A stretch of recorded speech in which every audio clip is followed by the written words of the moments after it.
General notice before I start the video. I'm aware that Nintendo has revealed information about its new playtest to players. I didn't get in, so I have zero first-hand information. Obviously, the internet being a wonderful place of rumour and gossip, Nintendo has not necessarily managed to keep its content airtight. However, since Nintendo are taking down certain things and I'm not really able to second guess what they are and aren't going to clamp down on in terms of discussions, I'm going to make a decision not at this point to discuss any specifics. This is an analysis channel rather than a news channel anyway, so it's not the end of the world. However, irrespective of any current rumours, one topic that I've been asked about for a long time is the potential for a Nintendo multiplayer game, and so this is dedicated to exploring that possibility. To reiterate, if you want analysis of deep specifics of what Nintendo's cooking up, this is not it. But if you stick around for the video, we're going to look at the potential and the dangers that online-focused gaming present to Nintendo, their history in recent years in terms of making steps both developmentally and technologically to a place where now this makes sense for them, and we will look at what the long-term future could hold. Along the way, we will explore some underreported deep dive interviews with Nintendo's online subsidiary, Nintendo Systems, consider a lot of research and statistics around online gaming, and think about and reflect on why the coming years could see multiple online gaming options springing up from Nintendo and becoming a key part of the future development of their console offerings. So please do settle in and let's do a Nintendo Forecast deep dive on Nintendo's approach to multiplayer gaming. Online games are clearly huge business. Statista projects that annual revenue internationally will keep growing, and already income from online games has roughly doubled in the space of the last 7 years.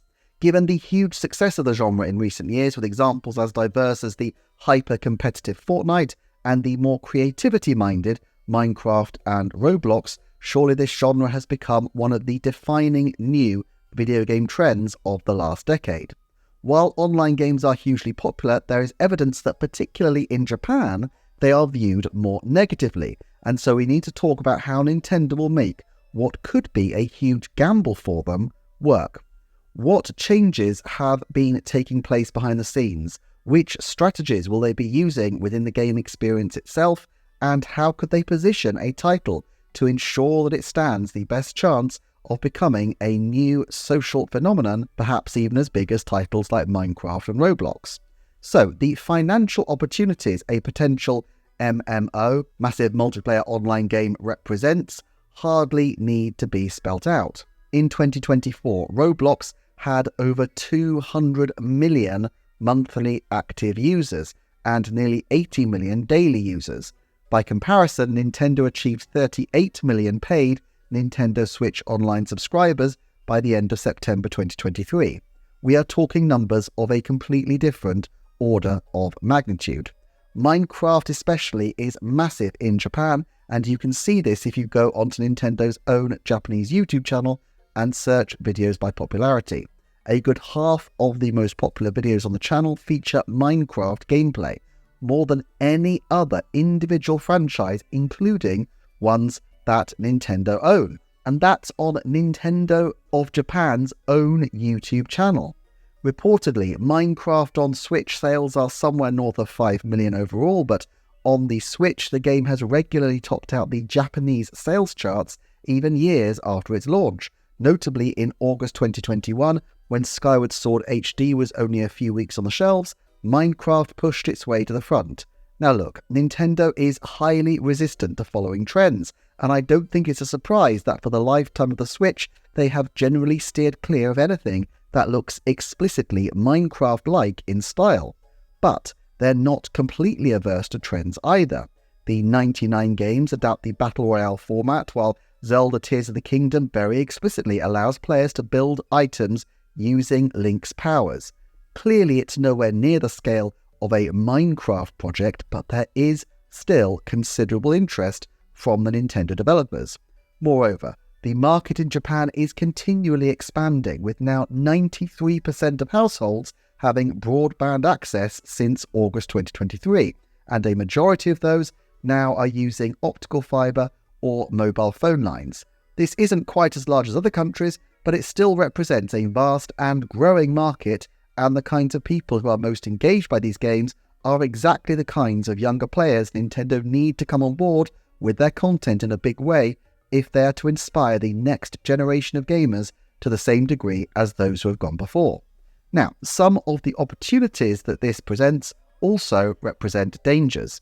A 2024 research article by Uswitch broke down the combined YouTube and Twitch weekly viewer hours as of June 2024 and noted that Fortnite racked up over 13 million hours, with a number of games in the million-hour categories. But of course, if what is being broadcast on these kinds of games does not reflect well on Nintendo, this could be problematic for them. So far, they have managed this by being very controlling of their online play experiences. Splatoon players do have some ability to affect the stages through graffiti, but communication options are extremely limited. Still, expanding this functionality was always going to be just a matter of time. Statista's roundup in the UK suggests that 68% of people play games online, a percentage that surged during the pandemic, although appears to have hit a new equilibrium for the time being. Moreover, the younger the player, the more likely they are to play games online, with fully 83% of 16 to 24-year-olds playing online games, a number which barely changed until you pass 34. As for the modes of access, while mobile phones still remain the most utilised mode of play, game consoles are very close behind. Of course, any game that is a success on consoles could theoretically be adapted by Nintendo for mobile phone play as well. While handoffs between Nintendo's mobile and console content have been limited in the past, there is no in-principle reason why a free-to-start app on tablets and phones could not be used to open the door to new players. The purpose of the mobile division at Nintendo is explicitly to broaden the reach of Nintendo IP. Now, there are principled reasons why Nintendo might not want to do this. In particular, when Reggie Fils-Aimé tried to persuade Shigeru Miyamoto of the wisdom of making Wii Sports a pack-in title with the American Wii console, Miyamoto-san pushed back, insisting that he did not understand the work that went into games, and that they did not give away games for free. But times change, and Nintendo have already crossed that Rubicon, with Miyamoto himself cheerfully pushing Pikmin Blue. Still, online play is not necessarily seen as a positive by all players. Generally speaking, across the world, players are positive, or at least not overly negative, about online games, with majorities reporting that online games make them feel happier, provide a healthy outlet from everyday challenges, and perhaps help them to get through a difficult time of their life. What is striking about the statistics here, though, is that while countries like the UK and USA, and especially Brazil, are very positive, in Japan there is much more reticence. This suggests that Nintendo has a particularly large problem of perception, since at least a quarter of its audience is Japan-based, and they certainly require the home market to feel comfortable with its output, as a negative impression could damage their reputation. Generally, Nintendo maintains a strong community through a few key strategies. On Mario Maker, they use stickers to limit the amount of ways people could give feedback, although they did also have some comment features as well. They also rigidly enforce their rules for engagement, and the penalties would be severe if the online play portion required access to the Nintendo Switch online service, as it almost certainly would. This means that people could be banned from accounts, affecting not just online play but also save data and a wide variety of other types of content. But would Nintendo seek to go further to try to ensure that positive behaviour is modelled through their game? Now, it's not necessarily the case that violent video games promote violent children, a regurgitation of the 90s scare stories about hordes of young people just itching to reenact Streets of Rage on the streets. A 2021 article in Computers and Human Behaviour studied this.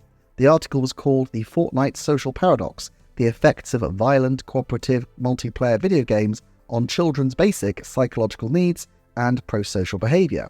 The results were perhaps in some way surprising. To quote their abstract, the sample was composed of 845 9 to 12-year-olds who were randomly allocated to a 2x2 between subjects design. One group had game content that was violent versus neutral, and the other had single versus co-player.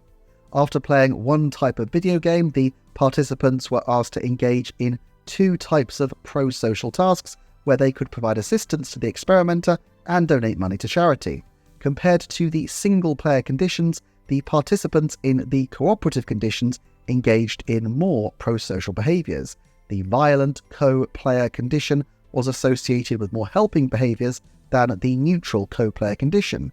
Increased satisfaction of psychological needs was shown to act as a mediator.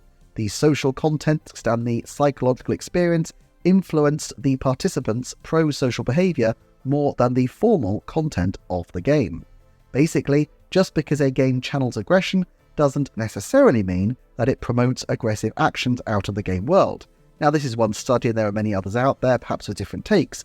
Whether it can be replicated and the precise nuances are a matter for academic discourse. For our purposes, though, it is clear that Nintendo already has games which focus on a more aggressive gameplay mechanic. Games like Splatoon and Smash Bros. May be cartoony and bright, and Nintendo has clearly put their stamp on these titles to limit the extent to which they appear violent, but they still do involve conflict. This study might suggest that just intrinsically being engaged in these kinds of games might lead to a more pro-social outlook. But in any event, Nintendo has never really opened up these games to more collaborative and community-based building. If Nintendo were to do this, it would need to strongly consider whether or not it can actually foster a community and not just a group of disparate players. A good case in point is Minecraft. In Japan, Minecraft especially is a huge deal, as we've seen, and Minecraft has long been used not just as an entertainment tool, but as an educational one, with some people even utilising it in classrooms as a way into coding and other computing principles. Minecraft has content dedicated to social and emotional aspects of learning, including focusing on inspiration, digital citizenship, and mindfulness. However, in the case of Minecraft, the game itself has been retrofitted by educators hired by the Minecraft company to suit this kind of play, but Nintendo is generally skeptical about opening itself up for other people to provide content, and so if they want to have an educational community, or at least a framework that promotes positive engagement from players, they are going to need to build such a community themselves. Of course, it's not just trolling and abuse and other bad behaviours that represent risks in the online space. A major concern, of course, is the openness of these kinds of systems to predators. Here's the problem Nintendo faces. Minecraft and Roblox and others are established in this space, and while parents may be skeptical, they are very much known quantities in terms of their risk profile. But Nintendo is implicitly trusted. As one person on my Patreon said the other day, Nintendo gets an automatic pass in their household. So for Nintendo, their reputation for being impeccably family-friendly is being staked on anything they do in the creative multiplayer space. They therefore need to have a multi-pronged approach to ensuring customer safety, including and particularly the safety of their youngest customers. We have already seen their extreme reticence to allow voice communication except through its app, and I think this may well continue, even if the next system does have a built-in microphone.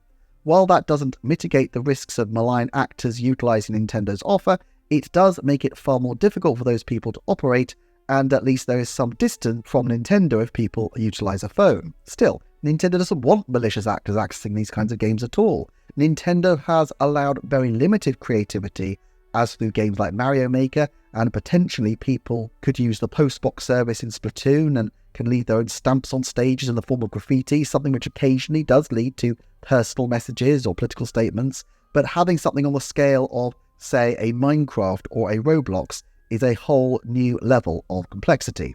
However, what they can do is leverage the community of players, the Nintendo Switch Online app players, who are particularly dedicated to Nintendo and keen to abide by their rules. Moreover, the Nintendo Switch Online app is built around families, and so strategically some kind of MMO-style game would strengthen the reach of Nintendo content, not just between but within family units. This might seem like less of a critical priority than headline sales of the NSO and expansion pack app, but in many respects it's not. Sure, it's great getting loads of people, particularly in their 30s and 40s, to fold their disposable income into the nostalgia kick of having some classic consoles playable on handhelds, but the Nintendo Switch Online app has been constructed around the idea of families, with family memberships being particularly cost-effective. But in an era where the average household size in Japan is only 2.25 people, and around the world these numbers are also decreasing, family increasingly means a wider network who can share the resource, and so online gaming opens up a great way to connect people on an ongoing basis through the online service. The moderating influences of families and the structure of the Nintendo account system means that in theory there should be no children using the system who aren't at least registered by a parent and whose activities shouldn't be visible. The parental control app allows for people to set a teen, child or young child restriction level already. Now clearly this isn't foolproof, and Nintendo doesn't ask for ID to see if someone is being set up as a child, but it does allow them to operate spaces and modules within their game which enforce much stricter codes of conduct and are much more carefully scrutinized. But the grim fact is, children and adults now exist in a world where internet gaming does exist, and to a certain degree the best protection is wise consumers. And in this instance it seems possible that some kind of way to guide players into positive, pro-social, community-protecting choices could be established. I'm reminded of the way Super Mario Bros. First level is so iconic. As you go along that first level, the uninitiated player learns to jump because they see the question mark block. They learn that enemies can hurt you because the Goomba is all frowny, but the Super Mushroom appears and rushes towards you while you are in a confined space, meaning that you likely can't avoid being hit by that Super Mushroom. This teaches you that not all mushrooms are bad, and that Mario can get bigger and smaller, and it allows you some help taking on the Goomba, which also teaches mechanics of the game. Naturally, and without a fuss, the game teaches you to play it. Obviously, some games have been more effective at this over the years than others, but I suspect with any game focused on collaboration, just having a set of community rules will be insufficient. The game will need to structure its reward system, structure its gameplay in such a way that rewards positive engagement over the long term. Again, having a strong established Nintendo Switch Online app before rolling anything else out is really helpful here. Positive behaviour choices once established within a community can quickly become a norm, and Nintendo can also judge how effective these measures are or aren't. Okay, you might say this sounds great, but also requires an incredibly robust systems architecture. Nintendo couldn't even make Mario Strikers Battle Leagues Online run without being incredibly choppy. How are they meant to manage multiple access depending on age, huge numbers of people from across the world logging on, monitoring of community content, and all the other aspects that will be associated with building an online service such as this? They basically have to redesign their online systems from the ground up in order to get this to work. And you'd be right. So that's what they did. Quietly, and without a lot of fuss, Nintendo Systems have, over the last few years, been doing major back-end work on developing Nintendo's online infrastructure. Let's remind ourselves about Nintendo Systems. This is a company that Nintendo set up in partnership with Japanese mobile telecoms giant DNA, with a focus primarily on building their account systems. If you look at their website, you will see a number of links to some quite in-depth interviews from the end of last year with key people behind the technology at Amazon Web Services. Amazon, of course, has absolutely vast, though largely unnoticed, market shares in cloud service. It's thought they have 32% of the global market, ahead of Microsoft, Google, and Chinese megacorporation Alibaba. The videos concerning Nintendo Systems, which are presentations from that conference, are long and highly technical, and I'm not sure I'm the best person at all to pass the denser technological aspects, so if you're interested, I really recommend checking them out. But the gist is that although on the surface it looks like Nintendo services have remained broadly consistent, they have actually been making some really major changes behind the scenes to allow them to be both more nimble in terms of the services they can provide and more effective at dealing with challenges, even taking into account what appears to be a fairly limited number of staff, and this is something I'll come back to in a second. I want to absolutely emphasize that the vast majority of the case studies discussed here are not gameplay related, but relate primarily to facilities such as the Nintendo eShop and commercial-facing ventures. However, the principles discussed here are universal, and it's clear from looking at the current positions that Nintendo Systems are hiring for that posts such as game development environment engineers for both game consoles and network services, graphics middleware developers, project managers for game tournaments, and more are all being recruited for at the present time.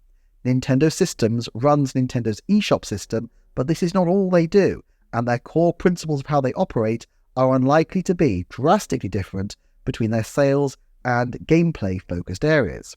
So, there are multiple presentations by a range of Nintendo System employees, and most are highly technical. But to give you a taste, this slide, hosted by Shinya Ogura, a manager and 10-plus year veteran of Nintendo network development, sums up the thought process. Again, this is not talking about gaming, it's talking primarily around the eShop. However, they show that there are two specific and distinct ways of developing their services. One would be a modular service with different parts plugging in and out as required. The other would be a microservice, so discretely developed technologies for each individual service they're trying to build. Clearly, building a bespoke piece of technology each time is more complex, but it also allows maximal freedom, and so this is the approach Nintendo opted to take. Their reasons included making it easier to maintain and develop, better productivity, shorter release cycles, and making it cost-effective to scale up. However, this still created problems. Specifically, they found that around the launch of major titles, and especially ones like Splatoon 3, which required heavy online infrastructure to support, or Zelda Tears of the Kingdom, which put a huge demand on the eShop, they ended up embedding developers in the teams to such an extent that they weren't able to work on other projects. So Ogura-san and team started working on platforms that could be used to operate and action dedicated structures. This still wouldn't be modular, it's still a bespoke platform maintained by the platform engineers, but in collaboration with the developers from its inception. But anytime things would change, it would be changed for the entire developer platform, even as they work on bespoke microservices. He specifically references SDK development, software development kits, internal QA environments and such like. In a separate presentation, Takeo Tanaka and Masayuki Fukuoka point out that the Nintendo accounts each have up to 50 pieces of data, and with millions of Nintendo accounts, that adds up to a lot of data that needs to be coordinated. So, once again, they have been working on ways to automate and add visual monitoring functions to their service so that the developers can see what's going on at a glance. Look, it shouldn't be a surprise that Nintendo Systems is continually developing what they're doing, but I think it is of interest that there has been such a thorough behind-the-scenes rejig seemingly from 2020 to about 2023. And while they have discussed these modular services in collaboration with developers, it seems impossible to believe that the account system and other key network issues won't be a major consideration in future games. At the very least, Nintendo have titles like Splatoon, Animal Crossing, Smash Bros. And Mario Kart, which are more or less certain to come to the new console, let alone anything else. Remember, the approach that worked for Nintendo Systems was to have the apps built in collaboration with developers, often with the systems team embedded alongside. Meanwhile, let's look at the system-facing games that Nintendo are offering. Animal Crossing New Horizons and Splatoon seem to have alternated in terms of focus.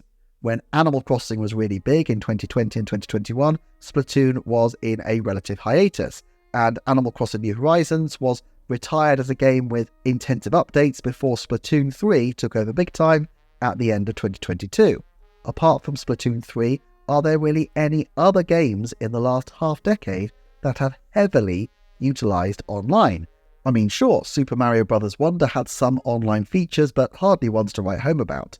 This suggests that, as the Nintendo Systems team discussed, they had limited resources and had to share their time proportionally in terms of maintenance. But by building a suite of tools in collaboration with the developers, it is quite possible that Nintendo could allow for a spring of creativity from people interested in creating multiplayer experiences, but who have hitherto been hindered by the more limited development environment. It feels very Nintendo not to spend their time developing a specific game first off, but to build a bespoke development environment that can support many future games.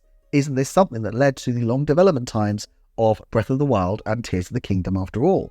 But the potential is that the future for Nintendo could have far more latitude for multiplayer titles. Of course, there are lots of games which could benefit from this, from Pokemon, Animal Crossing and Xenoblade Chronicles X to original works. It seems probable that if one group is working on multiplayer titles, then the system developers would be collaborating more broadly across the company to canvass ideas and explore potential to allow for the potential to scale up more easily. However, it also should sound a cautioned note with regard to time frame. It is clear that Nintendo Systems was struggling to manage until its recent rejig, and so it's only in the last year or two that it really seems to have found its feet. They are recruiting heavily even now, but Nintendo is not like Microsoft or Google or even Sony. They don't have a vast technical background in internet services, hence their collaboration with Japanese mobile giant DNA. And Nintendo moves very cautiously and slowly, so I would not expect to see them barreling full tilt into this space. It appears that the renovation of Nintendo Systems' back-end capabilities were finished in recent years though. Therefore, it seems probable that if Nintendo have been developing newer online-focused titles, then they would not be exceptionally long in active development at this point. We might be talking projects that are only a couple of years old at this stage. Still, if the development architecture of the next Nintendo system includes a lot of features custom-built with the developers and network architects together, it is very possible that Nintendo's room to explore this kind of thing could only continue to grow. Put the case that there were multiple teams with multiplayer projects in mind, but that not all of these were able to be produced with the technology available until now. It's possible to imagine that we could see a new groundswell of games that utilize new tools built by Nintendo Systems for the Kyoto developers. Now, because Nintendo Systems make bespoke tools specific to each game, that process will necessarily be slower, but don't forget that Nintendo are expert at sweating their assets and making their existing tools work for them. We can see this in how seamlessly it's possible to travel between land, sea, and depths in Tears of the Kingdom, in the way their consoles reuse old technology for new experiences, and in the way they constantly look to renovate and re-release games for new generations. Plus, of course, Nintendo Systems themselves mentioned that they were looking to see how their projects could scale up. Nintendo will also not beyond smaller proof-of-concept games before trying something massive. Remember that Donkey Kong Jungle Beat in 2004 was the first title from the newly minted development group out in Tokyo, the spin-off of the core Kyoto staff, which is now known as EPD8. This was deliberately chosen as a smaller, achievable title as it gave the team time to get their feet under the table. In a different way, we can see how early experiments in what was to become Breath of the Wild were in evidence through the Zelda Wind Waker HD remake and the greater openness of Zelda A Link Between Worlds. For this reason, I would not expect Nintendo to rush into anything, and while I know some people are keen for multiplayer titles in major franchises, I think their history suggests that a smaller project they can foster and learn from is likely to be more beneficial to them. Clearly though, if there's one franchise where the potential is already massive, it is Animal Crossing.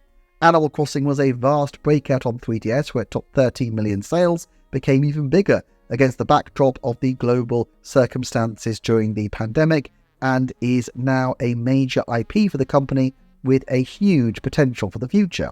It also explicitly is social and particularly appeals to young women, which is of interest to Nintendo since traditionally their appeal has been more male-skewed. They also have the potential to create their own original titles in the realm as well, and I fully expect them to do this. I have seen some speculation that they may choose to disguise innovation for a major franchise like Pokemon or Animal Crossing by using placeholder graphics in some kind of test, but this strikes me as rather implausible. It's not that they couldn't do it, and of course Nintendo has some history with reskinning gameplay mechanics later on. Splatoon at one point could have been a Mario game and a game involving blocks of tofu before the Inklings were conceived as the best way forward. But Nintendo wants new IP. A report earlier this year confirmed they were pushing and developing new IP, and there is far less risk in trying something experimental with an original IP than there is with one of their major franchises. Also, frankly, they will want to take baby steps as they go. Their core audience is on the expansion pack, then they have the slightly bigger audience on Nintendo Switch Online, but they have an even bigger potential audience if they would start leveraging their key franchises like Pokemon and Animal Crossing to swell the ranks of active NSO players, and an even bigger audience still if they utilize mobile as a route for people to log in as well. Nintendo Systems works slowly and progressively, and they have been very frank about their limitations and the fact that they do not have an infinite number of staff. Yes, Nintendo can hire, and clearly they are still hiring, but ultimately Nintendo wants to grow at a pace that is manageable and that keeps everybody aligned with the company's core vision. They are patient and they know how to wait. So what might all this look like in terms of games? I'm hesitant to be too specific at this point, just because obviously there are some things which will hopefully soon be specifically disclosed by Nintendo, but it would make sense to have a series of progressively larger online-focused projects over the coming years. The biggest ones on day one would, of course, if they launch, be Pokemon and Animal Crossing, and I think we will see MMO-style options on at least one of these titles in the next console's lifespan, although I can see it being more modest than we might expect, because that seems like a very large step up in scale for Nintendo. However, remembering the way that Nintendo Systems builds specific tools for developers, it's quite possible that we could see tools developed with the input of multiple groups from the core Nintendo team showing up early on the next console's life, and yet having deeper, unseen potential to scale up later on. Therefore, Mario Kart, which we can expect to arrive early, might be an interesting case study for where something like Animal Crossing or other titles might go. I must admit, personally, I'm a bit of a traditionalist and my internet connection is often quite patchy, so while I do love the odd round of Splatoon or Tetris 99, I've never been hugely into online games, but it would be foolish to write off Nintendo in the gaming space, and even if they were the first to enter this particular field, I for one am looking forward to seeing how they continue in the coming years to expand the type and style of their multiplayer content. While this may not appeal to everybody, the potential for it to be of huge benefit to the company is doubtless huge, and I'm sure they will be looking at their options very hard indeed. Now, I do have a previous deep dive into Nintendo Systems, which is still largely relevant and which you may want to check out, so I'll put a link to that on screen, as well as a couple of other videos that I think are well worth a watch. Thank you for sticking with the channel, do check out the Patreon, and I will look forward to seeing you again next time for another Nintendo Forecast.